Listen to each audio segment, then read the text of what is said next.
आपकी ख्वाहिशों की फाइल।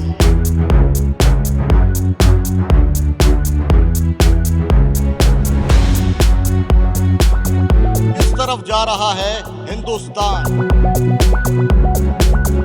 देश की उम्मीदें, देश की ख्वाहिशें, देश की हसरतें और देश का बजट। हमारी सरकार आने के बाद में 16 लाख करोड़ से बढ़ के 50 लाख करोड़। फ्री की रेवड़ियां बांट करके आप वाई लूट रहे हो। अच्छे हॉस्पिटल में इलाज नहीं करा सकते। आज जनता को हम जो दे रहे हैं वो कांग्रेस कभी दे नहीं पाई। 100 यूनिट बिजली फ्री करी, आम आदमी को सबको मिला। यहाँ जितने बैठे सेंट्रल गवर्नमेंट ने उन्हीं कर्मचारियों की पेंशन छीनने का काम किया है। ये हमारी खुशकिस्मती है कि हम लोग डबल इंजन सरकार में हैं। शिक्षा का जो बजट है वो खर्चा नहीं है, वो निवेश है, इन्वेस्टमेंट है। नकली खाद है, नकली बीज है, नकली पेस्टिसाइड है। भारत अपना भविष्य मानता है एआई, भारत अपना भविष्य मानता है रोबोटिक्स को भी। और सरकार अपनी बड़ाई कर रही है। अपनी पीठ ना थपथपाने के बजाय सरकार को इन आम आदमियों की समस्या, आम लोगों की समस्या की तरफ ध्यान देना चाहिए कि अगर रुपया गिरता है तो प्रधानमंत्री की साख गिरती है। कि चांदी में कितना बड़ा, सिल्वर में आप देख रहे हैं कि कैसे गेम चल रहा है और सब लोग उसको इन्वेस्टमेंट नहीं और गैम्बलिंग की तरह खेलने लग गए। मारवाड़ी भाषा में अगर कहूँ तो न तो मारवाड़ी सेठाई है और न मारवाड़ी मुनीमाई है। दोस्तों नमस्कार, खुलने वाली है आपकी ख्वाहिशों की फाइल,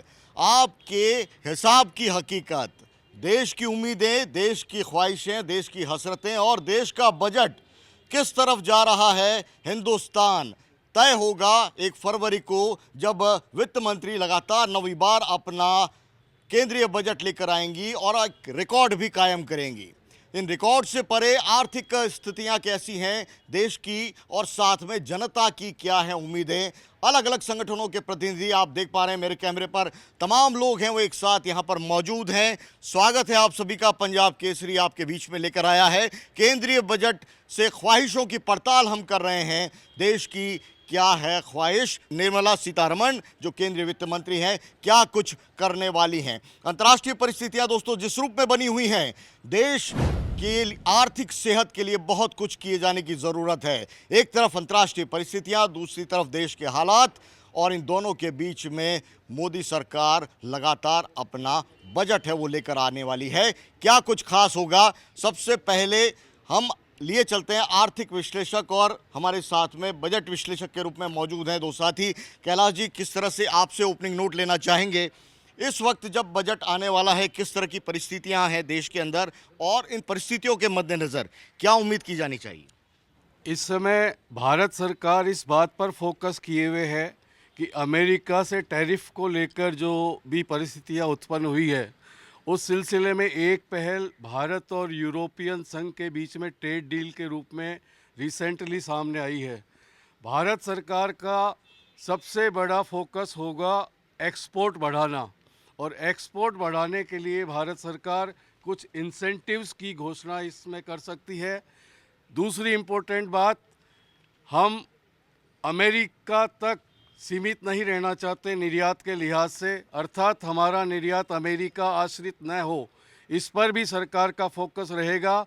लैटिन अमेरिकी देशों, अफ्रीकी देशों, दक्षिणी पूर्वी एशियाई देशों और मध्य पूर्व के देशों में भारत से जिन जिन वस्तुओं का निर्यात बढ़ाया जा सकता है उन पर भारत सरकार इंसेंटिव देगी।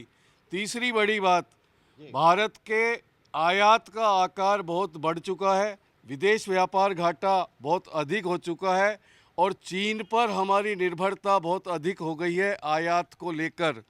तो जिन उत्पादों का आयात चीन से किया जाता है उन उत्पादों का उत्पादन भारत में ही हो, यह सुनिश्चित करने के लिए भारत सरकार कोई नई पहल कर सकती है, ऐसा मेरा मानना है। सीधे हमारे साथ में मोहित अग्रवाल हैं, आपके पास में चलते हैं। सीए हैं, किस रूप में आप देख रहे हैं? देखिए सर, मैं Mohit Agarwal, member of Institute of Chartered Accountants of India का मेंबर हूं, और जैसे कि आप देख रहे हैं कि सभी लोगों का जब बजट आता है तो एक सबसे पहला जो उद्देश्य रहता है वो रहता है फाइनेंस। हर आदमी बजट को अपने लिए देखना चाहता है कि बजट से लेके टैक्स को क्या मिलेगा, हमें टैक्स में क्या रिलीफ मिलने वाली है, सरकार हमें क्या देने वाली है। तो जैसा कि पिछली बार भी हमने देखा था, फाइनेंस बजट जब आया था तो बेसिक एग्जेम्पशन लिमिट को बढ़ा के एक न्यू रिजीम में 4 लाख से 12 लाख किया गया था। लेकिन इसके बाद भी जैसा कहना चाहती है सरकार कि ये बहुत सिंपल टैक्स है, जब जीएसटी आया तब भी कहा कि गुड एंड सिंपल टैक्स, लेकिन ये सिंपल टैक्स नहीं है। टैक्स दिन दिन उलझता जा रहा है, आम जनता उसे समझने में दिक्कत आ रही है। बहुत सारी रिजीम है, न्यू रिजीम, ओल्ड रिजीम, मुझे किस टैक्स रिजीम में जाके कैसे अपना टैक्स फाइल करना है। तो हमारी जो जनता से एक्सपेक्टेशन है सरकार की वो ये है कि एक सिंपल रिजीम टैक्सेशन हो जो कि सभी को समझ में आए, और इसके लिए जैसे कि बेसिक एग्जम्पशन लिमिट है उसको बढ़ाया जाए, जिससे सभी लोगों को एक बहुत सहूलियत होगी अपने टैक्स को इजीली फाइल करने में। सैलरीड पर्सन के लिए एक 75,000 का स्टैंडर्ड डिडक्शन जो कि काफ़ी टाइम से चला आ रहा है। सैलरीड पर्सन के पास बहुत कम रिसोर्सेज होते हैं, जैसा कि हम देखते हैं कि कुछ बहुत कम सेविंग्स वो कर पाता है, तो उस बेसिक एग्जम्पशन की लिमिट को बढ़ाना चाहिए। एक जैसा कि हमने पिछले बजट में देखा कि कैपिटल गेन आजकल जब आप देखेंगे कि चांदी में कितना बड़ा, सिल्वर में आप देख रहे हैं कि कैसे गेम चल रहा है और सब लोग उसको इन्वेस्टमेंट नहीं और गैम्बलिंग की तरह खेलने लग गए। तो उसके लिए गवर्नमेंट ने शॉर्ट टर्म लॉन्ग टर्म बहुत सारे टैक्सेस लगा रखे हैं। उन टैक्सेस की रेट में अलग अलग डिफरेंस है कि इस डेट से पहले ये है, इस डेट के बाद में ये है। मैं वापस आऊंगा कि बहुत सारे हमारे साथी हैं यहाँ पर, देखिए अलग अलग संगठन।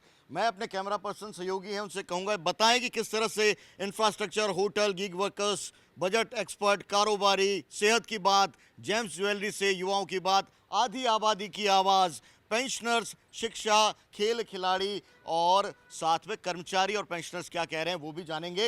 लेकिन सबसे पहले जो महत्वपूर्ण बात है कि बजट को लेकर सियासत होती है और सियासत ही कई मामलों में पक्ष और विपक्ष में बजट को तैयार करती है, बजट की आलोचना करती है। तो सियासतदान क्या कहते हैं हमारे कांग्रेस और बीजेपी के प्रतिनिधि हमारे साथ में मौजूद हैं, इन लोगों से बात करते हैं। राजेश कटारा जी हमारे साथ में मौजूद हैं। राजेश जी क्या कहिएगा, कांग्रेस किस रूप में देखेगी इस बजट को?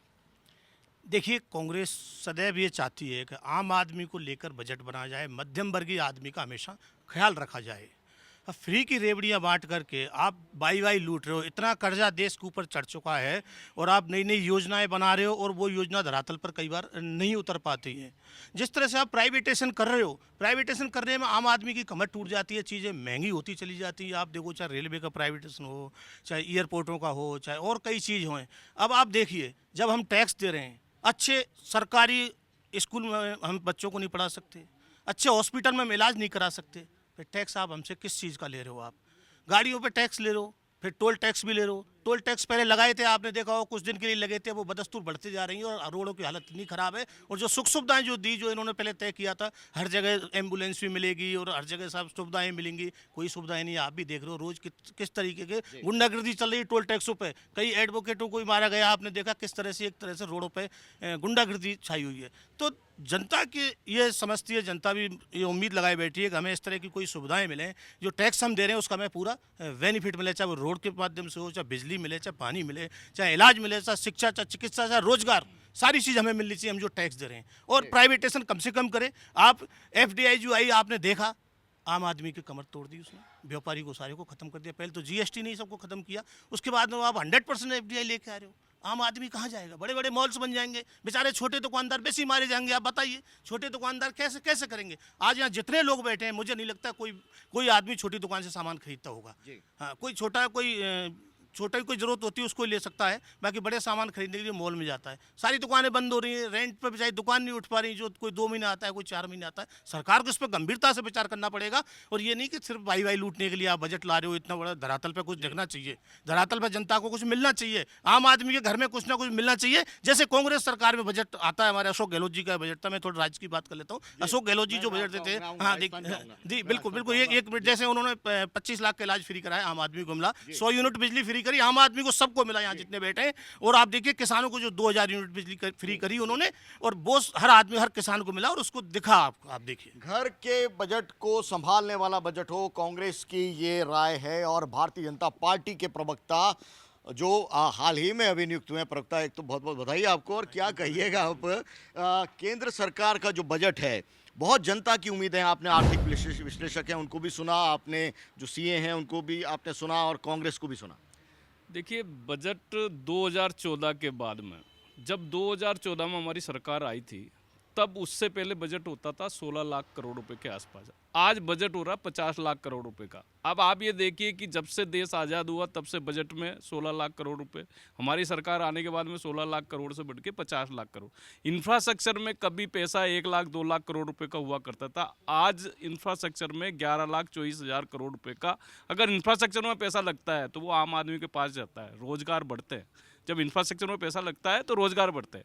जब हमारी सरकार से पहले कितनी एग्जम्पशन थी इनकम टैक्स की? 2 लाख 2.5 लाख रुपए की एग्जम्पशन थी, आज 12 लाख 75 हज़ार रुपए की एग्जम्पशन है। आप देखिए कहाँ 2 लाख रुपए और हमने 11 साल में 12 लाख 75 हज़ार रुपए। आम आदमी के लिए जो बिजनेसमैन है उसके लिए 12 लाख रुपए, सैलरी क्लास वालों के लिए 12 लाख 75 हज़ार की एग्जम्पशन देना ये बहुत बड़ी उपलब्धि है। आज लिविंग स्टैंडर्ड जनता का देखिए, आज 25 करोड़ लोगों को गरीबी रेखा से बाहर निकालना ये मोदी जी का विजन।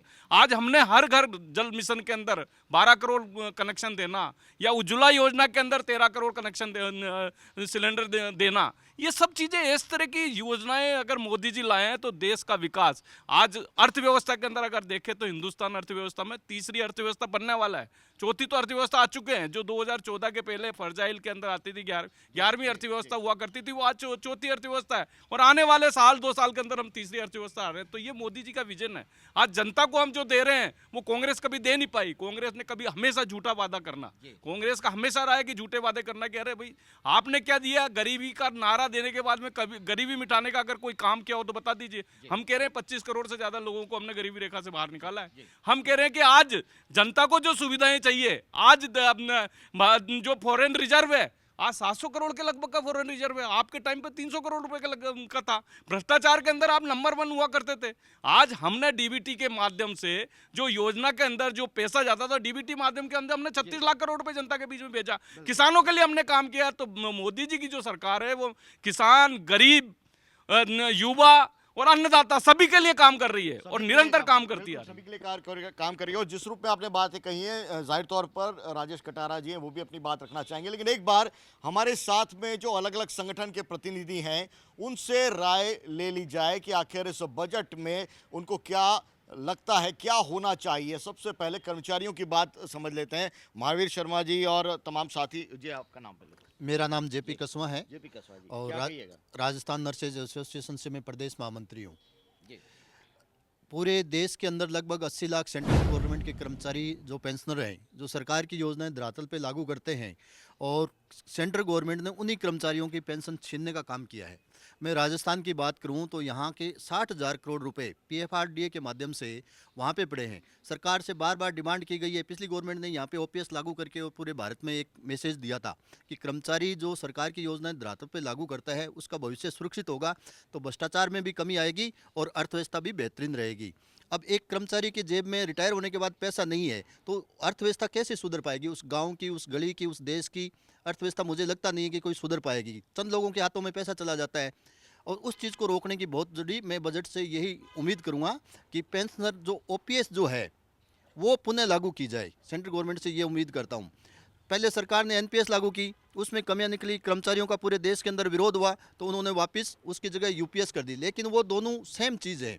कर्मचारी वापस अपना भविष्य सुरक्षित चाहता है। सब नेता लोग संसद में जो बैठे हैं और बड़े बड़े लोग जो बैठे हैं, सारे लोगों को ओपीएस मिल रही है, तो फिर एक कर्मचारी जो 60 साल तक अपना जीवन दे देता है और इस सरकार की योजना लागू करने में उसको पेंशन क्यों नहीं मिलती? मैं सरकार से ये सवाल पूछना चाहता हूँ। जी जी, क्या कहिएगा महावीर जी?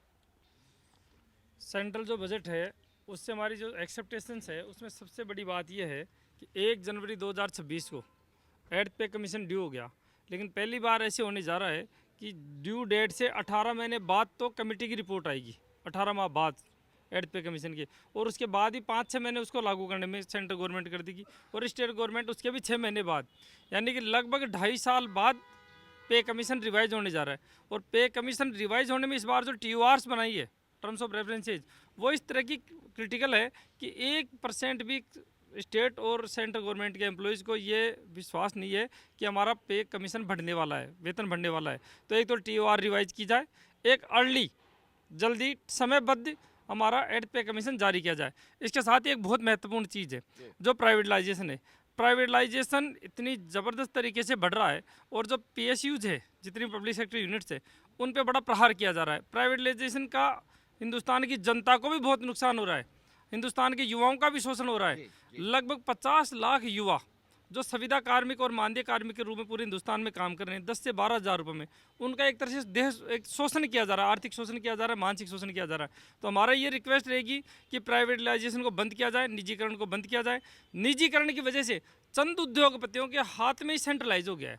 मुश्किल से 2% लोग इस पे कब्जा करके बैठे हैं। तो प्राइवेटाइजेशन बंद हो, एड पे कमीशन समय पे लागू हो, और जो PFRDA बिल है जिसकी वजह से हमारी OPS गई है उसको स्क्रेच करते हुए जो हमारे स्टेट्स के पैसे हैं ऑल ओवर इंडिया, तो ऑल ओवर इंडिया में जो OPS के पैसे हैं वो सेंट्रल इक्विटीज़ में जमा है, वो स्टेट्स को लौटाए जाए, पूरे हिंदुस्तान में OPS लागू की जाए। OPS की बात हमारी एक प्रमुख रहेगी।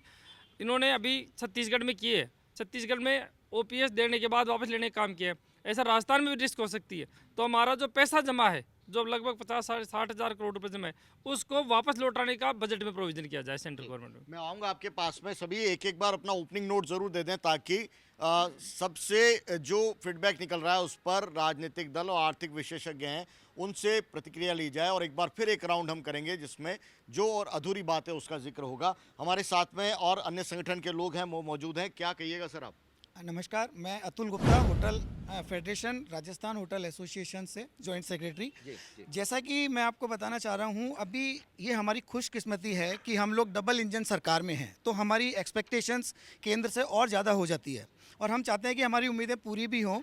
चूँकि मैं टूरिज़्म और होटल इंडस्ट्री से हूँ, तो सबसे पहले मैं ये चाहूँगा कि अभी तक जो बजट में हमको पैसा मिलता आ रहा था केंद्र से, वो एक लगभग मैं तो कहूँगा कि ऊँट के मुंह में जीरा जैसा है। जबकि राजस्थान की GDP जो है वो आप देखिए कि बहुत ज़्यादा योगदान देती है टूरिज़्म जो है उसमें।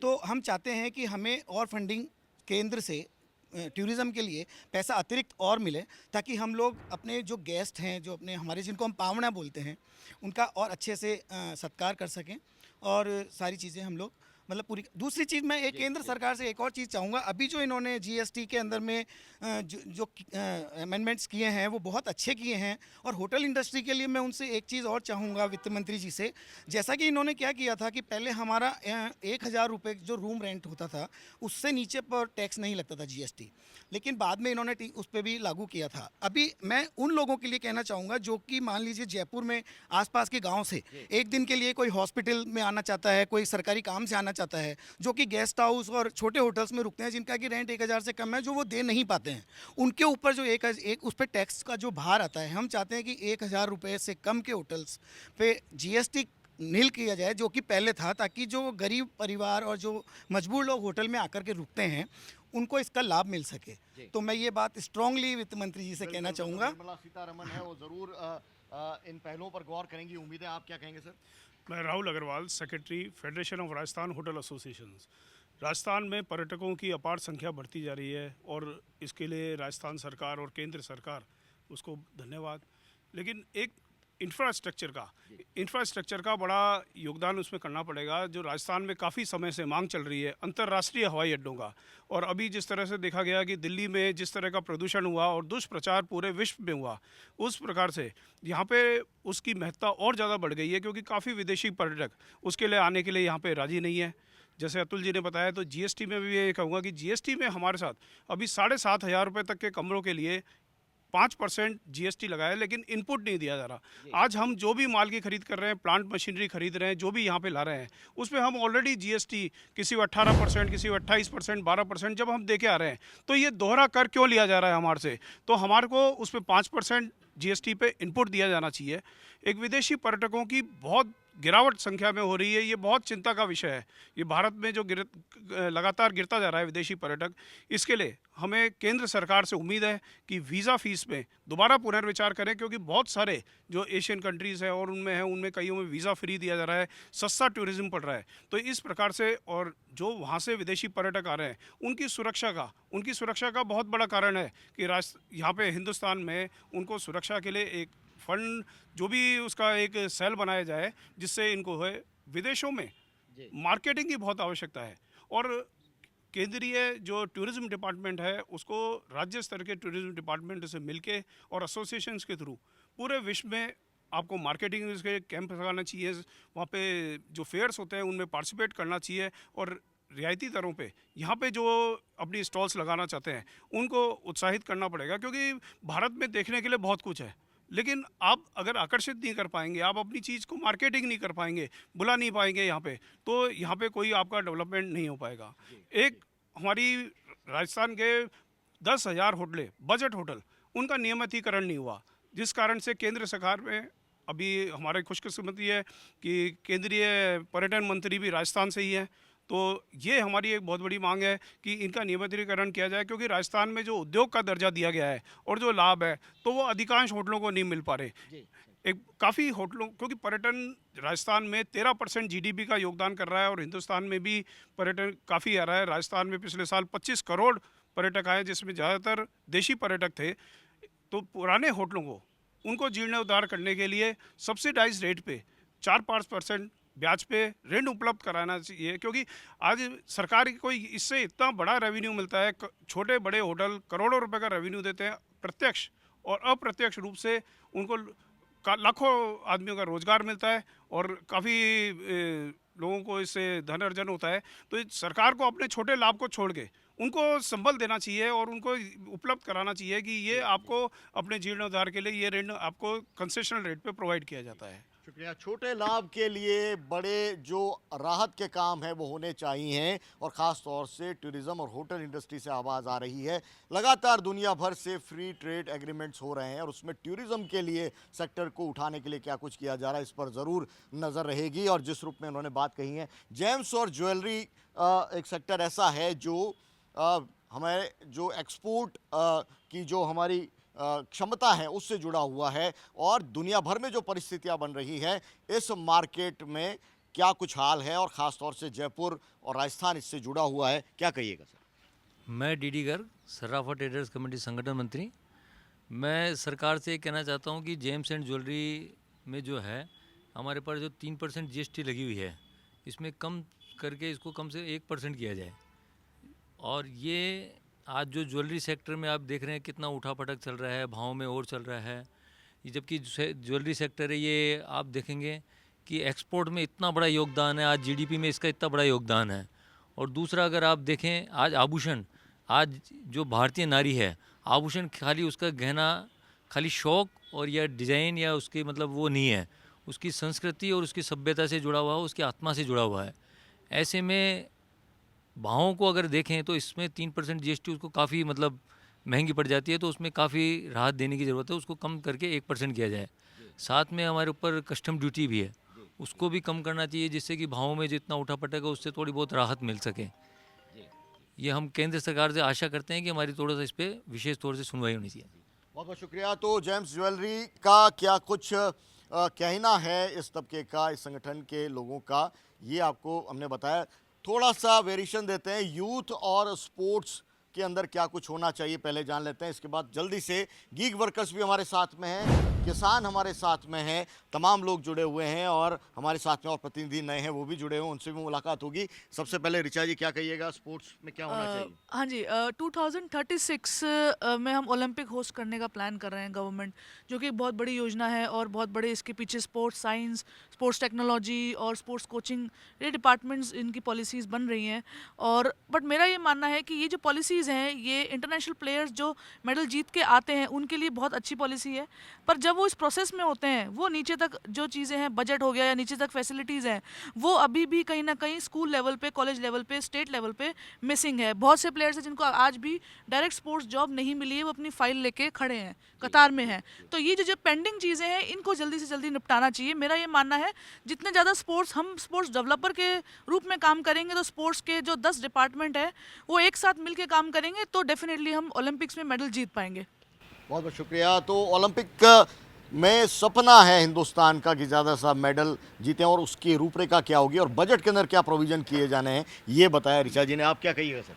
जी देखिए, जो देश और प्रदेश की विश्वविद्यालय हैं, महाविद्यालय हैं, उनमें टीचिंग स्टाफ की कमी है, नॉन टीचिंग स्टाफ की कमी है। एजुकेशन का जो स्तर है दिन ब दिन गिराया जा रहा है। पूरे जीडीपी का सिर्फ 6% हिस्सा एजुकेशन में दिया जाता है, जबकि शिक्षा है एक विद्यार्थी को दशा दिशा देने के लिए, देश का भविष्य सुधारने के लिए उन पर गौर करना चाहिए सरकार को। अच्छे से विश्वविद्यालय महाविद्यालयों में जितने भी आए दिन हादसे हो रहे हैं, जो टीचिंग स्टाफ की कमी है या जो सेफ्टी के लिए गार्ड है गर्ल्स के लिए, इनके लिए बहुत सारे महाविद्यालयों में विश्वविद्यालयों में दिक्कत आ रही है, उस पर सरकार को गौर करना चाहिए। इस पर क्या कहिएगा सर? देखिए जो बजट यूनियन का आने वाला है उससे हमें बहुत बड़ी उम्मीदें हैं। ये सही बात है कि न्यू एजुकेशन पॉलिसी 2020 में आई, उसमें खुद में ये कहा गया कि 6% टोटल जीडीपी का बजट शिक्षा को मिलना चाहिए, जबकि आज हकीकत क्या है, सिर्फ 2.5 से 3% जो बजट है जीडीपी का वो सिर्फ शिक्षा को मिल रहा है। इससे शिक्षा का भला नहीं होना। पहली बात तो सरकारों को ये समझना होगा कि शिक्षा का जो बजट है वो खर्चा नहीं है, वो निवेश है, इन्वेस्टमेंट है, वहाँ से आउटकम आएगा। इसलिए सरकारों को वो इन्वेस्टमेंट समझ के वहाँ जीडीपी का एटलीस्ट 6% एनईपी के हिसाब से शिक्षा में बजट करना चाहिए। दूसरी बात, ये आज हम देख रहे हैं कि हम कंपैरिजन जो ग्लोबल लेवल पे कर रहे हैं, लेकिन क्या ग्लोबल लेवल के हिसाब से हमारी एजुकेशन पे खर्चा हो रहा है? आज फेलोशिप जो रिसर्चर हैं जो रिसर्च करते हैं, फेलोशिप सिर्फ 2% बच्चों को मिल रही है, जबकि पीएचडी खूब सारे लोग कर रहे हैं। तो क्या वहाँ क्या इन्वेस्टमेंट बढ़ा, वहाँ क्या निवेश बढ़ा बजट में? उनको कुछ नहीं मिला। बजट में शिक्षा पे बहुत अधिक खर्चा बढ़ाने की जरूरत है। आज सरकारी स्कूलों की हालत देखिए, प्राइवेटाइजेशन की तरफ सरकार जा रही है। सरकार का मकसद है कि सरकारी तंत्र खत्म हो। क्या आज आप बताइए कि जब नामांकन के अभाव में सरकारी स्कूलें खत्म हो रही हैं, बंद हो रही हैं, प्राइवेट स्कूलों की तरफ बच्चा जा रहा है, क्या एक गरीब आमदन का बच्चा क्या प्राइवेट स्कूलों में शिक्षा ले पाएगा? नहीं ले पाएगा। सरकारों को सही रूपरेखा बना के सरकारी स्कूलों में भी एक अच्छे तरीके से इन्वेस्टमेंट करके और उनको रिवाइव करना होगा, तब जाके कहीं ना कहीं शिक्षा पे बजट है वो सार्थक हो पाएगा। सरकारी स्कूलों में शिक्षक नहीं है, सरकारी कॉलेजों में शिक्षक नहीं है। 450 कॉलेज पिछले बार राजस्थान में खुले। आज हम देखें तो उन कॉलेजों में जो रेगुलर फैकल्टी है वो नहीं है, सारी ठेके पे फैकल्टियां आ रही है। क्या उनसे शिक्षा का भला होगा? बिल्कुल नहीं होगा। सरकार को शिक्षा पे बहुत ज्यादा ध्यान देने की जरूरत है। सरकार को शिक्षा पर ध्यान देने की जरूरत है। हमारे साथ में सरपंच संघ से बंशीधर हैं, वो भी जुड़े हुए हैं। बंशीधर जी, बहुत बहुत स्वागत है आपका। आपकी एक बार फर्स्ट ओपिनियन ले लेते हैं, इसके बाद मैं फिर आऊँगा। क्या कहिएगा, ग्रामीण विकास भारत के अर्थव्यवस्था की रीढ़ की हड्डी है और उसके ऊपर काम करने की ज़रूरत हर बार लोगों में रहती है और उम्मीदें भी रहती हैं। आप क्या कहिएगा, इस बार बजट में क्या कुछ होना चाहिए? मैं कहना चाहूँगा, ग्रामीण विकास के लिए ग्राम पंचायतों के अंदर जो बजट राज्य सरकार केंद्र सरकार जो देती है उस बजट को समय पर दे। जो बजट दिया जाता है आजकल बहुत डिले हो रहा है, 1.5 साल 2 साल से डिले चल रहा है, तो समय पर बजट ग्राम पंचायतों में पहुंचता नहीं है, तो विकास की धुरी कम हो जाती है और विकास करने में काफ़ी दिक्कतें आती है। दूसरी बात है कि अगर सरकार स्वच्छता चाहती है, हर आदमी तक पानी पहुंचाना चाहती है, जल जीवन मिशन योजना है, उसके ऊपर मैं कहना चाहूँगा कि सरकार को ग्राम पंचायतों के अंदर फंड और फंक्शनरी दे के और उसको लागू करना चाहिए। सरकार की तरफ से अगर फंड फंक्शनरी दी जाएगी ग्राम पंचायतों में तो पेयजल की व्यवस्था ग्राम पंचायतें कर पाएगी, अन्यथा नहीं कर पाएगी। अभी जो चल रहा है ग्राम पंचायतों के ऊपर भार थोपने की चर्चाएं चल रही है, हमने बार बार आंदोलन भी किए हैं, मना भी किया है, लेकिन अभी फिर दोबारा सरकार यही करने जा रही है। तो हम आपके माध्यम से कहना चाहते हैं कि जल जीवन मिशन योजना के लिए ग्राम पंचायतों में या तो पीएचडी को दिए जाए, पीएचडी विभाग पानी के लिए बनाया गया है, तो ये अन्य संस्थाओं के अंदर भी पंचायत के अंदर भी वो व्यवस्थाएं होनी चाहिए। नगर निगम नगर निकायों के अंदर पीएचडी ही करती है ये व्यवस्थाएं, तो ग्राम पंचायतों में करे, और अगर नहीं कर पाते हैं तो ग्राम पंचायतों को फंड फंक्शनरी उपलब्ध कराई जाए। ये जो नरेगा और वीजी राम जी का चल रहा है उसको क्या कहेंगे? अब ये नरेगा का जो योजना थी वो हिंदुस्तान के अंदर एक रोज़गार के लिए बहुत अच्छी योजना थी, ऐसी बात नहीं है, और उसको काफ़ी समय हो गया। अब इसके अंदर कुछ सुधारों की ज़रूरत थी, लेकिन सरकार ने जो भी फैसला लिया होगा सोच समझ के लिया होगा, हम उसके लिए नहीं कहते। लेकिन वीबीजी राम जी योजना कब लागू होगी उसके बाद ही हम तो जब ग्राम पंचायतों में वो आएगी लागू होगी उसके बाद पता चलेगा कि उसका इम्प्लीमेंट कैसे होता है। योजना बनाना तो एक आसान बात है, लेकिन उसका इम्प्लीमेंट किस रूप में होता है उससे ये निर्धारण होगा। और दूसरी बात, मैं पानी के लिए के साथ साथ सफाई की व्यवस्था के लिए बता दूं, ग्राम पंचायतों के अंदर सफाई के लिए भी अलग से बजट होना चाहिए, क्योंकि अभी स्वच्छ भारत अभियान चल रहा है, उसके लिए ग्राम पंचायतों के ऊपर ही सफाई का पूरा पैसा थोपा जा रहा है। ग्राम पंचायतों के अंदर पैसा है नहीं और सफाई व्यवस्था के अंदर दिक्कतें आ रही है, तो सरकार को इस ओर भी ध्यान देना चाहिए। तो सरकार ग्रामीण विकास के लिए क्या कुछ करे, ये हमारे साथ में बंशीधर जी ने शेयर की बात।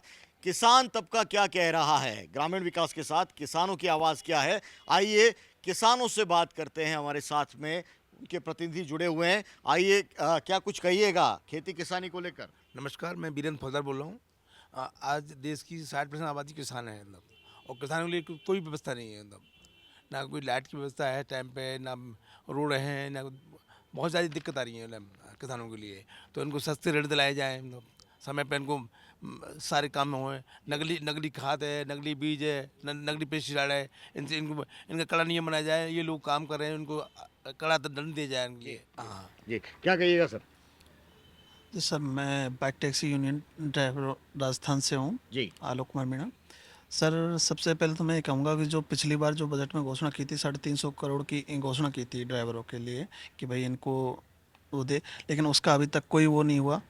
और अब जो घोषणा हो कम से कम ड्राइवरों के हित में ऐसी घोषणा हो कि जो प्राइवेट गाड़ियाँ चल रही हैं उनको रोके, और उनके जो नई भारत टैक्सी का ऐलान किया है उस पर क्या कहना है? जी सर देखो, अगर रेट अच्छी मिले तो हर ड्राइवर को फ़ायदा होगा।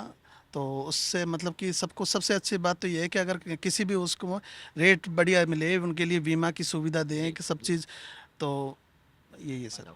चलिए आधी आबादी और यूथ की आवाज़ एक बार और ले लेते हैं, फिर हमारे साथ में गीग वर्कर्स भी हैं, उनकी एसोसिएशन है, उनसे हम बात करेंगे और फिर हम राजनीतिक विश्लेषक और आर्थिक विश्लेषकों के बीच में सीधा संवाद करेंगे। क्या कहिएगा?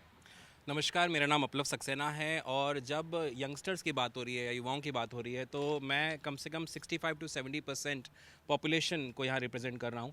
देखिए यंगस्टर्स क्या चाहते हैं, यंगस्टर्स चाहते हैं क्वालिटी ऑफ एजुकेशन। जब हम एजुकेशन की बात करते हैं तो सरकार कहती है हम NEP लेकर के आएँ, बहुत अच्छी बात है, लेकिन क्या हम इसको अफोर्डेबल बना रहे हैं? क्या हम स्कॉलरशिप्स दे रहे हैं? हमारे माननीय प्रधानमंत्री जी का ये कहना है कि युवा देश का भविष्य है, वर्तमान भी है भविष्य भी है। तो भविष्य की जब हम बात करते हैं तो भारत अपना भविष्य मानता है ग्रीन एनर्जी, भारत अपना भविष्य मानता है AI, भारत अपना भविष्य मानता है रोबोटिक्स को भी, एग्रीकल्चर को भी। तो AI को लेकर के, रोबोटिक्स को लेकर के या फिर ग्रीन एनर्जी को लेकर के क्या हम स्कॉलरशिप प्रोग्राम या free of cost certification announce कर सकते हैं? ये युवा ज़रूर चाहता है। और एम्प्लॉयमेंट पे ध्यान दिया जाए, क्योंकि एम्प्लॉयमेंट एक बहुत ज़रूरी एक एलिमेंट है युवा के लिए। साथ ही साथ business, ease of business already हो चुका है भारत में, लेकिन उस पर अब और क्या किया जा सकता है गवर्नमेंट? क्योंकि देखिए बाहर जब हम सोशल मीडिया की बात करते हैं तो हम बाहर की कंपनी में निर्भर हैं, चाहे फेसबुक हो या इंस्टाग्राम हो। इंडिया में क्यों नहीं बन सकती है? गवर्नमेंट इसके बारे में ज़रूर सोचे, क्योंकि ये युवा चाहता है कि सोशल मीडिया के माध्यम से हम भी कनेक्ट हो, हम भी ऐसा एक सुपर पावर की तरह निकल करके आएँ कि दुनिया हमारे प्लेटफॉर्म को यूज़ करे। तो ये बहुत ज़रूरी बात है। धन्यवाद। तो आर्टिफिशियल इंटेलिजेंस या डेवलपमेंट को लेकर जो कुछ काम हो रहा है उसमें और रफ्तार देने की बात है, क्योंकि यूथ उससे कनेक्ट हो रहा है। आधी आबादी क्या कुछ कह रही है, क्या उम्मीद है उनकी? नमस्कार सर, मेरा नाम ईवादीप सक्सेना है और मैं जयपुर राजस्थान से हूँ। आधी आबादी मतलब मैं करीबन 70 करोड़ लोगों को यहाँ रिप्रेजेंट कर रही हूँ, महिलाओं को जहाँ रिप्रेजेंट कर रही हूँ। तो मैं चाहूँगी कि सरकार महिलाओं को लेकर के ना थोड़ी नरमी बरते। एक तो बहुत सारी मेरे उम्र की जो महिलाएं हैं वो लोग अपना सेकंड इनिंग में जाकर के करियर स्टार्ट कर पाते हैं। तो सरकार को इस तरफ थोड़ा सा ध्यान देना चाहिए कि हर के पास में उतनी सुख सुविधाएँ नहीं रहती हैं शुरू से कि वो बहुत स्मूथली, बहुत आराम से अपना जीवन यापन कर पाएँ। तो सेकेंड इनिंग्स में या उम्र के सेकेंड फेज में 30-35 साल के बाद में जो महिलाएं अपना करियर स्टार्ट करती हैं उस पर सरकार थोड़ा सा, चाहे वो सरकारी नौकरी की तरफ हो चाहे प्राइवेट सेक्टर की तरफ हो, थोड़ा सा सरकार ध्यान दे। और दूसरी बात ये कि बचत स्कीम, महिलाओं के पास क्या बचत बहुत छोटी छोटी होती है, क्योंकि हम एक बहुत आम परिवार से हैं, 100-200-500 रुपये की बचत पे हम लोग डिपेंड करते हैं। तो सरकार को ऐसी छोटी छोटी बचत स्कीम महिलाओं के लिए ज़्यादा ब्याज पर चलानी चाहिए। साथ ही साथ महिलाओं को रोज़गार का, जैसे मैंने अभी आपको बोला, प्राइवेट सेक्टर में भी क्या रोज़गार बहुत अनइवन है, जहाँ मेल काउंटर पार्ट को तनख्वाह ज़्यादा दी जाती है और फीमेल को वही काम करने के लिए पैसा कम दिया जाता है। तो सरकार को इस तरफ भी ध्यान देना चाहिए कि प्राइवेट सेक्टर में भी कुछ मिनिमम वेज हो, जहाँ पर सरकारी नया जो लेबर कानून आया उसमें तमाम प्रोविजन ही होते हैं सर, वो इम्प्लीमेंट होना बहुत मुश्किल है। आप देखिए एक सरकारी स्कूल की 3rd ग्रेड की टीचर की तनख्वाह भी करीबन 40,000 होती है, और जबकि प्राइवेट सेक्टर में आप देखें तो आज भी 8,000 के ऊपर, 7,000 के ऊपर या शायद उससे भी कम पे काम करने को एक व्यक्ति मजबूर है। तो एजुकेशन बराबर, क्वालिफिकेशन बराबर, फिर भी जो गैप है ऑफ इनकम है वो बहुत ज़्यादा है। इस वजह से प्राइवेट सेक्टर खुद को बहुत शोषित महसूस और करता है। आबादी की प्रतिनिधि के रूप में वहाँ वित्त मंत्री निर्मला सीतारमण भी मौजूद हैं, तो बहुत ज़्यादा उम्मीद होगी। बहुत बहुत शुक्रिया। जल्दी से टेक ले लेते हैं जी, आपका क्या कहना? मैं महिपाल सामोता, अध्यक्ष राजस्थान नर्स एसोसिएशन। मैं कहना चाहूँगा कि जो हेल्थ है, हेल्थ से जुड़े हुए लोग हैं हम, तो हेल्थ सबसे महत्वपूर्ण चीज़ है अपने देश के लिए। अभी अपने कोरोना में भी देखा कि अपनी जीडीपी का लगभग 5% जो है वो हेल्थ पे खर्च होना ही चाहिए। डिजिटल हेल्थ को बढ़ावा मिलना चाहिए और हमारे जितने भी भर्तियां हैं, नर्सिंग ऑफिसर्स, डॉक्टर्स, पैरामेडिक्स, इनकी भर्तियां होनी चाहिए। जो संविदा निविदा पे 5-7 हज़ार रुपये में लोग काम कर रहे हैं, उनको बोनस अंक देके उनको नियमित किया जाना चाहिए। ये मेरी बजट से अपेक्षा रहेगी। और जितने भी बड़े शहर हैं, टायर 3, टायर 4, उनमें बड़े अस्पतालों का निर्माण हो और समयबद्ध भर्तियां हों। जितने भी स्टाफ हैं, स्टाफ की कमी की वजह से हेल्थ पे इतना ध्यान नहीं जा पाता लोगों का। और अपना जो देश है, देश में बीमारी जो है, बीमारियों के जो ट्रीटमेंट है, उससे ज़्यादा कहीं प्रिवेंटिव जो केयर होती है उसके ऊपर बजट खर्च किया जाना चाहिए। बीमारियां जो होंगी नहीं होंगी, प्रिवेंटिव केयर जो होगी उसके ऊपर खर्च किया जाना चाहिए, मेरा एक है। बहुत बहुत शुक्रिया। जल्दी से हमारे साथ में दो साथी इंतजार कर रहे हैं काफ़ी समय से, और गीग वर्कर्स की जो आवाज़ है वो हिंदुस्तान में लगातार उठ रही है। सरकार ने फैसले भी किए हैं, संसद के अंदर भी आवाज़ उठी है, लेकिन क्या कुछ और होने की ज़रूरत है? और जो बातें कही गई हैं, क्या वाकई वो ज़मीन पर उस पर अमल हो पा रहा है? आइए जल्दी से जानते हैं। जी सर, धर्म सिंह योगी नाम है मेरा सर। मैं bike taxi driver union of Rajasthan से हूँ सर। जी। और मैं क्या नाम से महासचिव हूँ सर। और मेरी कुछ बातें हैं सर, उनको मैं शेयर करना चाहता हूँ सर। मैं बाइक टैक्सी ड्राइवरों के मांगों को लेकर चर्चा करना चाहता हूँ।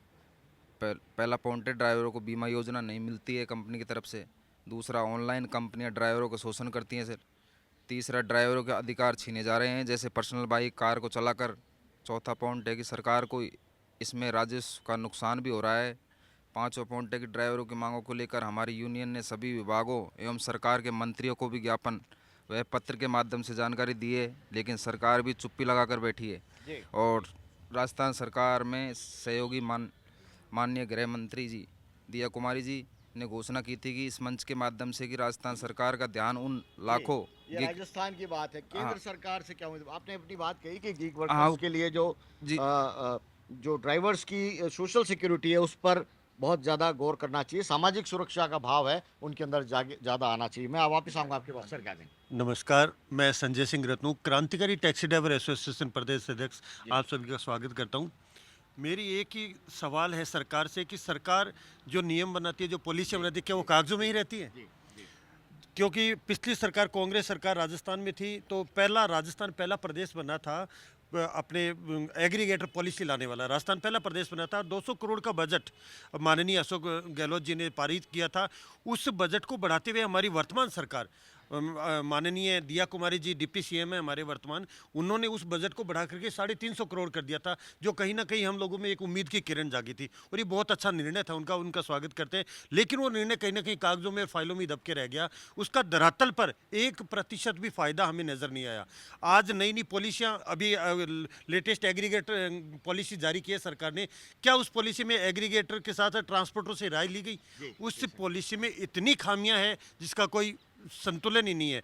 पूरा का पूरा आपने नेतृत्व कंपनियों को दे दिया। प्राइवेटाइजेशन की तरफ भारत आज जा रहा है। हम मोदी जी की वैश्विक नीतियों का स्वागत करते हैं, क्योंकि आज भारत एक विकसित राष्ट्र होने की दिशा में है। और ये पूरी तरह से हमारे माननीय मोदी जी, प्रधानमंत्री जी के कार्यक्षेत्र में हम देख पा रहे हैं कि हम सफलता की तरफ जा रहे हैं। लेकिन कहीं ना कहीं धरातल पर हमें काम करने की ज़रूरत है, सरकार को ध्यान देने की ज़रूरत है। जो पॉलिसियाँ आप रातों रात बना देते हो, 2012 में पहली मिनिमम न्यूनतम किराया सूची जारी की थी। 2012 से अभी तक आज के 2026 चल रहा है, हमें वो किराया भी नहीं मिल रहा कंपनियों से। तो क्या सरकार का इसकी तरफ ध्यान है?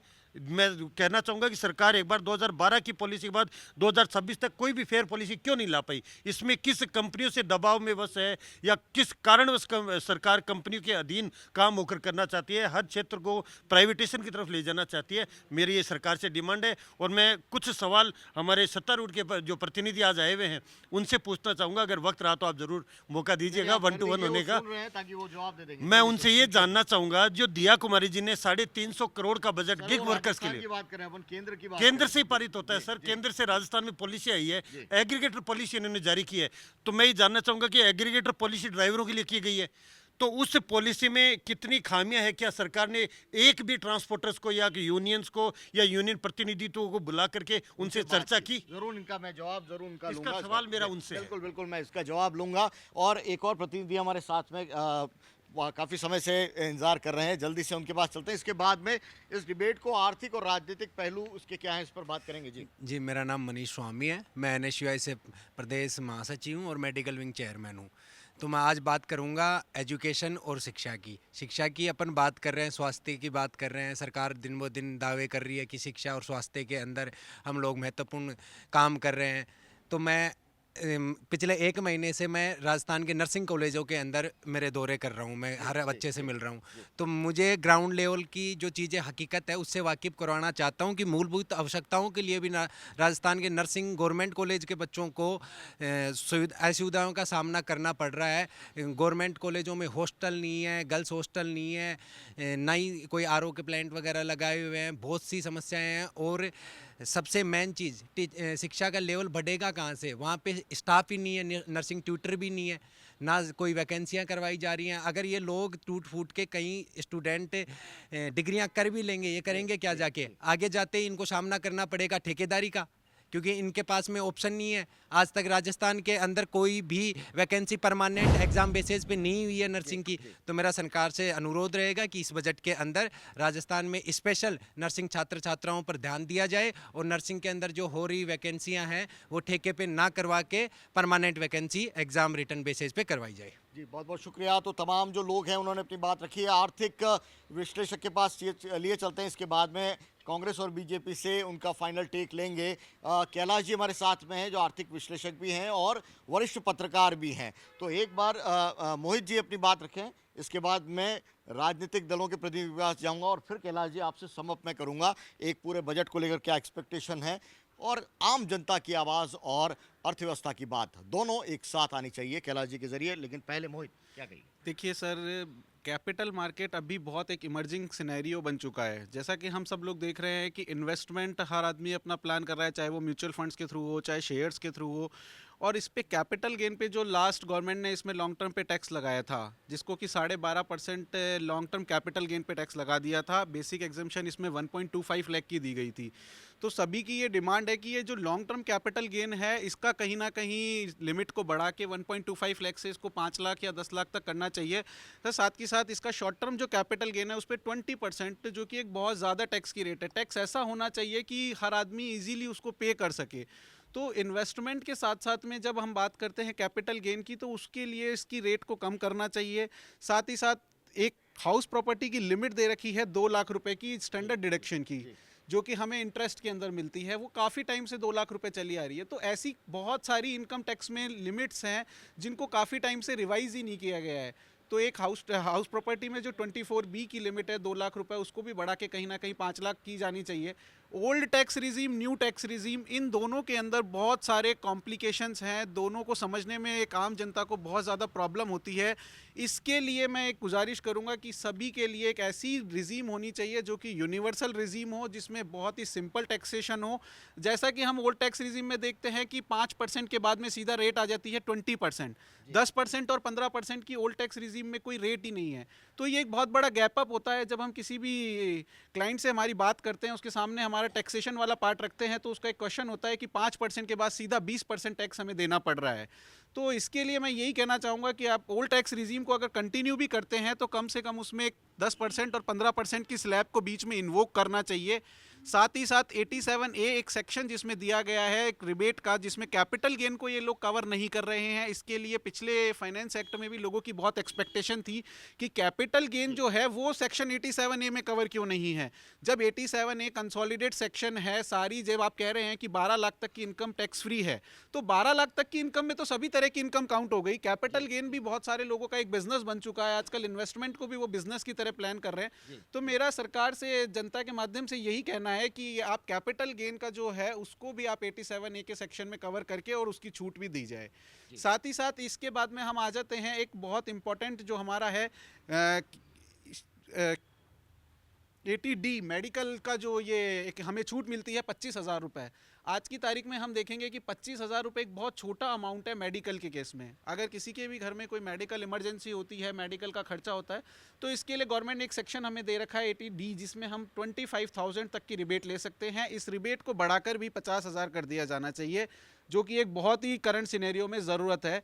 साथ ही साथ इसके साथ हमारा एक सेक्शन आता है ATC, जिसमें हम LIC और बाकी के म्यूचुअल फंड सब की रिबेट लेते हैं। इसकी लिमिट काफ़ी टाइम से 1.5 लाख चल रही है। म्यूचुअल फंड्स और इन सब के अंदर कंसोलिडेशन है, तब जाके उसको 1.5 लाख रुपए की लिमिट दी जा रही है। तो इसको बढ़ा के कहीं ना कहीं 3 से 4 लाख रुपए तक किया जाना चाहिए। सुरेश जी हैं, दरअसल वो भी पेशे से CA हैं, तो उनकी अपनी आपत्ति। मैं आ रहा हूँ आपके पास में जी, मैं आ रहा हूँ सर, मैं आ रहा हूँ आपके पास में जी, मैं आपके पास में आ रहा हूँ। पहले राजेश जी से एक बार उनका नोट ले लेते हैं। आपने तमाम तबके की यहाँ पर बात सुनी, आपका अपना पक्ष, कांग्रेस का पक्ष, और इस तमाम जो लोग हैं अलग अलग संगठनों के मौजूद जो प्रतिनिधि हैं, और एक एक व्यक्ति है वो हज़ारों लाखों लोगों से जुड़ा हुआ है यहाँ पर जो बैठे हुए हैं। क्या कहिएगा आप? देखिए, आपने सबको सुना, अभी सभी तबके के यहाँ सदस्य आए हुए हैं, सबने अपनी अपनी पीड़ा बताई और सरकार अपनी बड़ाई कर रही है। अपनी पीठ ना थपथपाने के बजाय सरकार को इन आम आदमियों की समस्या, आम लोगों की समस्या की तरफ ध्यान देना चाहिए और उस तरीके से इनको बजट लाना चाहिए। प्रधानमंत्री जी 2014 से पहले जब सत्ता में आए तो उन्होंने एक बात कही थी कि अगर रुपया गिरता है तो प्रधानमंत्री की साख गिरती है, रुपया पतला होता है। तो आज आपने देखिए कितना रुपया गिर गया। अब प्रधानमंत्री जी इस बात पर दोबारा बोलें, या तो उन्होंने गलती से बोल दिया उस समय, उस बात को या तो सुधार करें वो, या उस पर वो ध्यान दें। साख पैसे की गिर रही है कि प्रधानमंत्री जी गिर रही है कि सरकार की साख गिर रही है। OPS की कितनी बातें कांग्रेस सरकार ने एक लाई थी, भाई OPS मिले, 60 साल बाद आदमी रिटायरमेंट हो जाता है, उसको कुछ पैसा मिलता है, उसकी बेचारे की रोजी रोटी का जुगाड़ हो जाता है। तो OPS इन्होंने एक तरह से बंद कर दी, अब वापस चालू करे, उसमें चालू करने में कहाँ हर्ज है? जो कांग्रेस दे रही थी उसमें क्या है? कांग्रेस जितनी योजनाएं लाई थी, आप देखिए उसकी एक योजना बता दीजिए किस तरह की। उन्होंने right to education, right to information, आप बताइए। खाद्य सुरक्षा को उन्होंने एक अधिकार दिया। अब नरेगा का जो मनरेगा का जो अधिकार था वो भी दिया, आप बताइए। अब उसको ये क्या है, एक तरह से ख़त्म होने वाली बात है। 40% टैक्स राजस्थान देगा, 40% हिस्सा, उसमें 40-60 का हिस्सा कर दिया। 10% देने में राज्य को जोर आता था, अब 40% आप कहाँ से कटौती करोगे? आप क्या चिकित्सा की बैंड बजाओगे या शिक्षा की बैंड बजाओगे? पहले ही हालत ख़राब है, रोडों की हालत ख़राब है, आज बताइए। तो उस तरीके से लाके ख़त्म करने वाली बात है। पहले आप देखिए नरेगा के अंदर आप रोज़गार मांगिए, तुरंत आपको रोज़गार मिलता था। अभी स्थिति कोई क्लियर नहीं है, कितने दिन रोज़गार मांगिए, कितने दिन देंगे। हमने 100 दिन का रोज़गार दिया, उसके बाद भी आप देखो मैक्सिमम लोग कम से कम 70 या 60 90 दिन ही काम कर पाते थे। अब 125 दिन में कहाँ से कर पाएंगे, आप बताइए। हाँ, 125 कर दिया ना, पर 125 दिन वो कर ही नहीं पाएंगे, सिर्फ योजना ही रह जाएगी कागज में। आज भी नहीं कर पाए, कैसे कर पाएंगे, आप बताइए। आप चलिए बजट में क्या होगा वो जरूर जानेंगे। क्या कहिएगा सुरेश जी, आपका क्या कहना है इस पर? देखिए, सबसे पहले तो मैं CA साहब का जवाब दे देता हूँ कि आज की तारीख में 10 करोड़ के लगभग ITR सबमिट हो रही है। मात्र 1.5 करोड़ ITR है जो टैक्स दे रहे हैं, 1.5 करोड़। अब आप ही बताइए कि पूरे 140 करोड़ की पॉपुलेशन में केवल 1.5 करोड़ लोग हैं जो इनकम टैक्स दे रहे हैं, बाकी सब एग्जाम्पशन में आ गए। जब हमने 12 लाख रुपए की एग्जाम्पशन दी और सैलरी क्लास को 12,75,000 कर दिया, इसके बाद में आप देखिए ना 90% बाहर आ गए। तो कौन सी ATCC का एग्जाम्पशन है, कौन सी ATDD का एग्जाम्पशन है? सब चीज़ें तो जब बाहर आ चुकी है तो मेरे ख्याल से वो चीज़ें तो हमने तो, मैं कह रहा हूँ कि जनता के लिए जो 2014 से पहले सोच नहीं सकते थे वो काम हमने किया। आज 2 लाख रुपए तक की एग्जाम्पशन है, वो 12.5 लाख रुपए, 12,75,000 तक की। कैपिटल गेन में भाई 12.5% है, उसको 87A को इसमें शामिल करना। जब हम रेट आपको 12.5% लॉन्ग टर्म कैपिटल गेन में दे रहे हैं तो फिर उसको तो उससे शामिल, फिर भी आपके 12.5 लाख रुपए तक का वो है, उससे ऊपर तो जा ही नहीं रहा ना वो। तो ये चीज़ है। फिर इन्होंने किसान, अब आज किसानों की बात करते हैं। मैं किसानों के कह रहा हूँ कि मोदी जी आए उसके बाद में हमने 14 लाख करोड़ रुपए किसानों को दिया है, 14 लाख करोड़ रुपए। उसमें से किसान सम्मान निधि के माध्यम से 4,10,000 करोड़ रुपए दे दिए हमने। युवाओं को हमने बहुत कुछ दिया है। राजस्थान की अगर बात करें तो आज राजस्थान के अंदर हमने युवाओं को सरकारी नियुक्तियां कितनी दे दी, जो ये सोच नहीं सकते थे 5 साल में, उससे ज़्यादा तो हम 2 साल में 3 साल में पूरा करने आ रहे हैं। फिर ये मनरेगा की बात करते हैं, 1,33,100 करोड़ 1,33,000 करोड़ का इनने श्रमदान किया था। हमारी सरकार आने के बाद में 2014 के बाद में 3,33,000 करोड़ का श्रमदान हुआ है। अब और बढ़ाएंगे, और हाँ निश्चित रूप से बढ़ाएंगे। अब आप ये देखिए, इनके टाइम पे 3,52,000 करोड़ रुपए खर्च हुए थे। मनरेगा के अंदर। हमारी सरकार आने के बाद 8.5 करोड़ रुपए, 8.5 लाख करोड़ रुपए का खर्चा किया। आज 95,000 करोड़ रुपए हम मनरेगा के अंदर खर्च कर रहे हैं। जो ये 20,000 करोड़ रुपए, 35,000 करोड़ रुपए करते थे, वो 95,000 हम वादा कर रहे हैं कि भाई जो हमारा 95,000 करोड़ रुपए का बजट है वो निश्चित रूप से 1.25 लाख करोड़ रुपए का होगा। जो 1.25 लाख करोड़ रुपए का बजट है उसमें 40% अगर राज्यों का हिस्सा जाता है तो वो 1,60,000 करोड़ रुपए का आ जाएगा ना। तो वो तो जनता के लिए, ग्रामीण क्षेत्र के लिए तो बहुत अच्छा है। चलो एक चीज और मैं कहना चाहता हूँ, 2014 के पहले गरीबी कितनी थी? 2014 के पहले गरीबी 15%, 20% के लगभग गरीबी हुआ करती थी। आज 4.9% गरीबी कैसे? जब हमने कुछ किया होगा तभी तो 4%, 9% है, और ग्रामीण के अंदर तो 3.9% ये गरीबी। तो मोदी जी ने युवा है, गरीब है, अन्नदाता है, महिला है, सभी के लिए काम किया है। महिलाओं के लिए आज उज्ज्वला योजना के अंदर हमने कनेक्शन दिए हैं। आज महिलाएं पहले लकड़ी जला के अपनी रोटी सेकती थी, आज हर घर के अंदर कनेक्शन हमने दिए। तो ये सब चीज़ें मोदी जी के आने के बाद में हिंदुस्तान में परिवर्तन। आज आप डिपॉजिट को ले लीजिए, पहले आप बैंकों की स्थिति देख लीजिए। 85,000 करोड़ रुपए एनपीए, 85,000 करोड़ रुपए का नुकसान था बैंकों के अंदर। मोदी जी के आने के बाद 2.25 लाख करोड़ रुपए का प्रॉफिट कैसे हो गया? बैंकों को 12 बैंक वो ऐसी थी जो लोन देने के लिए आरबीआई ने मना कर दिया था। मोदी जी के आने के बाद वो बैंक लोन देने कैसे चालू हो गया? तो ये सब मोदी जी का विजन है। इन्होंने केवल नारा गरीबी हटाने का नारा दिया, इसके अलावा कुछ भी नहीं किया था। चलिए, सरकार क्या कुछ कर रही है, उस बीच इकोनॉमिक सर्वे भी आया है और उसमें कहा जा रहा है कि राज्यों ने जो कैश स्कीम अपनी लगा रखी है, इसकी वजह से कई राज्य हैं उनको नुकसान हो रहा है, क्योंकि बिना शर्त है वो जनता को पैसा दिया जा रहा है। कई राज्यों की सूची है वो भी आई है, और इन तमाम मसलों पर तमाम अलग अलग जो संगठन के लोग हैं उन्होंने अपनी बात रखी है, राजनीतिक प्रतिनिधियों ने बात रखी है। समअप करेंगे आर्थिक विश्लेषक और वरिष्ठ पत्रकार कैलाश जी, आपसे क्या कहिएगा सर? सर, मैं जो सबसे महत्वपूर्ण बात कहना चाहूँगा वो ये है कि भारत सरकार की सोवेनिरिटी के सामने बहुत बड़ा खतरा है, और वो खतरा है उधारी का। जब डॉक्टर मनमोहन सिंह प्रधानमंत्री थे और उनका आखिरी टेन्योर था, तब भारत सरकार पर केवल 52 लाख करोड़ रुपए का डेप्ट था, और अगले वित्त वर्ष की समाप्ति पर ये डेप्ट बढ़कर 220 से 222 लाख करोड़ रुपए के ऊपर पहुंच जाएगा। ये एक बहुत बड़ा चैलेंज है, और इस चैलेंज को सॉल्व करने के लिए भारत सरकार में किसी भी लेवल पर कोई एफर्ट नहीं हो रहे। मारवाड़ी भाषा में अगर कहूँ तो न तो मारवाड़ी सेठाई है और न मारवाड़ी मुनीमाई है। फिस्कल रिफॉर्म की सबसे बड़ी ज़रूरत है। भारत सरकार का जो बजट 50.65 लाख करोड़ रुपए करंट फाइनेंशियल ईयर में है, उसमें 102 हेड हैं। उन 102 हेड में केवल 3 हेड मोस्ट इम्पोर्टेंट है। Number 1 defence 6.81 lakh crore, number 2 home, और number 3 science and technology. Education का बजट उससे कम है। मैं यहाँ सरकार से अपेक्षा करूँगा कि जो 102 हेड हैं उन 102 हेड की समीक्षा करे, और समीक्षा करके डिसाइड करे कि किस हेड में कटौती करनी चाहिए और किस हेड में बढ़ोतरी करनी चाहिए। साइंस एंड टेक्नोलॉजी में बढ़ोतरी की नीड है। हमारा जो एजुकेशन सिस्टम है उसका बजट साइज 1.60 लाख करोड़ रुपए मात्र है। एजुकेशन के बजट में कम से कम 4 गुना बढ़ोतरी की ज़रूरत महसूस की जा रही है। पीछे अभी एक भाई ने टूरिज़्म की बात की। आप आश्चर्य करेंगे कि भारत सरकार के कुल 50 लाख करोड़ के बजट में टूरिज़्म का अलोकेशन केवल 2400 करोड़ रुपए है, केवल 2400 करोड़ रुपए। तो ये जो इम्बैलेंसिंग पोजीशन है इसको दुरुस्त करने की ज़रूरत है। भारत सरकार एक कमेटी बनाए, जिस तरह से आर्थिक सुधार 1991 में किए गए थे और आज 34-35 साल बाद उनके नतीजे हमें मिले हैं, उसी तरह बजटीय रिफॉर्म जरूरी है ताकि भारत सरकार की सोवेनिरिटी बनी रहे। यहाँ 2 बातें मैं और कहूँगा। 2 हेड सेंट्रल के बजट में आते हैं। एक रेलवे 2.75 लाख करोड़ रुपए के आसपास है, और दूसरा राष्ट्रीय राजमार्ग, उसका 2.87 लाख करोड़ रुपए का बजट है। जब सरकार इन दोनों को मिलाकर 5.5 लाख करोड़ रुपए से अधिक की राशि खर्च कर रही है, तो सामाजिक सेवा के इन दोनों सेक्टर में मार्केट ओरिएंटेड सोच क्यों? आज दिल्ली मुंबई हाईवे पर दौसा से गुड़गांव के बीच में 450 रुपया टोल टैक्स लगता है केवल 190 किलोमीटर का। ये कहाँ का न्याय है? क्या सरकार 5.5 लाख करोड़ रुपए सालाना इसलिए खर्च कर रही है कि पब्लिक से भी वसूल किया जाए और सरकार भी एलोकेशन करे।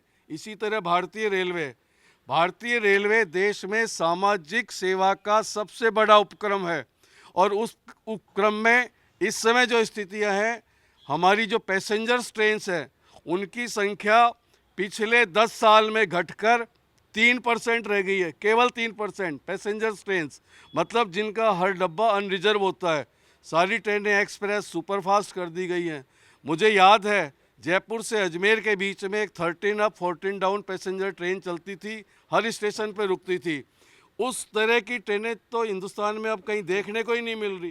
तो हम इतना बजट खर्च करके भी सामाजिक सेवा अगर पूरी तरह नहीं दे पा रहे तो ये बहुत बड़ी दिक्कत की बात है। उम्मीद से बेहतर बजट होगा, जनता के हित में बजट होगा, युवाओं के हित में बजट होगा, किसानों के हित में बजट होगा, महिलाओं के हित में बजट होगा। जिस तरीके से हमने एक लक्ष्य रखा है लखपति दीदी बनाने का, अब तक जैसे 4 करोड़ लखपति दीदी बना दी, उस तरीके से हमारा अगला आने वाला लक्ष्य है कि 3 करोड़ और लखपति दीदी बनाना। किसानों के लिए हमने जिस तरीके से उनकी आय को डबल करने के लिए बहुत सारी स्कीम है, चाहे यूरिया से संबंधित सब्सिडी का मामला हो या किसान सम्मान निधि। आज 14 लाख करोड़ रुपए से ज़्यादा हमने किसानों को अलग अलग तरीके से सहायता पहुंचाई है। आज किसान सम्मान निधि हम दे रहे हैं, उसमें 4,10,000 करोड़ रुपए किसानों के पास में पहुंचाया, 11 करोड़ खातों के अंदर। जनधन अकाउंट देखिए आप, जनधन अकाउंट 55 करोड़ जनधन अकाउंट खोलना, उसमें 36 लाख करोड़ रुपए ट्रांसफ़र हुए, मतलब डीबीटी के माध्यम से। तो ये सब चीज़ें हैं। तो आने वाले टाइम में जो बजट हमारा जो 50,64,000 करोड़ रुपए का जो बजट था 2025-26 का, वो निश्चित रूप से वो बढ़ के करीबन 65 लाख करोड़ के आसपास का बजट होना चाहिए। उसमें डिफेंस में भी बढ़ेगा, हर सेक्टर के अंदर उसमें बढ़ोतरी होगी। डिफेंस के अंदर भी है, इंफ्रास्ट्रक्चर में भी है, किसानों के लिए भी है, युवाओं के लिए जो एजुकेशन का जो 1,28,000 करोड़ का बजट है वो निश्चित रूप से बढ़ के 1,40,000 करोड़ के लगभग का है। और टैक्सेशन में तो पिछली बार हमने बहुत बड़ी छूट दी है कि जो 12 लाख रुपए तक की छूट है। तो ये जो बजट आएगा वो निश्चित रूप से सभी सेक्टर के लिए बहुत अच्छा बजट होगा। ये बड़ी एक चुनौती है कि बजट है, उसमें उम्मीदें जनता की बहुत होती हैं। दोस्तों, इतनी उम्मीदें हर संगठन की, हर प्रतिनिधि की और हर विभाग से जुड़े जो लोग हैं उनकी इस हिंदुस्तान से, सरकार से, देश की सरकार से उम्मीद रहती है। निर्मला सीतारमण के लिए हालत कुछ ऐसी है कि हज़ारों ख्वाहिशें ऐसी कि हर ख्वाहिश पे दम निकले। बजट है, उसको भी संभालना है, जनता की आकांक्षाओं को पूरा करना है और भारत को आगे बढ़ाना है आर्थिक और सामाजिक रूप से। इसका खाका निर्मला सीतारमण कैसे खींचेंगी, इस पर तमाम लोगों की नज़रें रहेगी। पंजाब केसरी में इतनी बड़ी संख्या में अलग अलग संगठनों के प्रतिनिधि आप सभी पधारे, आप सबका बहुत बहुत शुक्रिया। पंजाब केसरी पर लगातार जनता की उम्मीदों की बात बजट के लिए लगातार चलती रहेगी। मुझे दीजिए इजाज़त, नमस्कार।